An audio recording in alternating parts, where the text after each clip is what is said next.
направил, вселената потънал в пот и седнал гордо на престола, високи в сини небосвод, и радостно погледнал долу на хубавия своя труд, случайно зърнал там човека, сам да си скита като луд. Ах, грешка, вика, съм направил тука, решил всемирния господар, най-хубавото, вика, си дворение, оставил съм го без другар. И слязал долу на земята, последен труд да си даде, на своя образ и подобие другар в живота да даде. И сега почва. Той взел от ангелската хубост, от дявола взел грозота, вземал от патицата глупост и от лисица хитрина.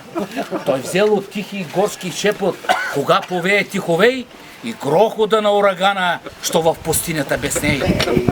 Да, той взел, към той прибавил чистотата от бели гълъб, що взимал, и гносотия от свинята, опръскана в мръсна кал.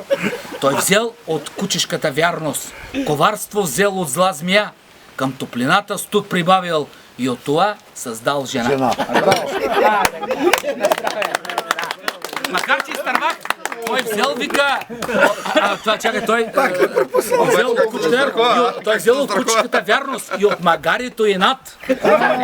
На мотата и розовия аромат. И тогава той взел от кучешката вярност, коварство взел от зла змия, към топлината студ прибавил и от това създал жена. Здраве, доктор Димов. Здраве.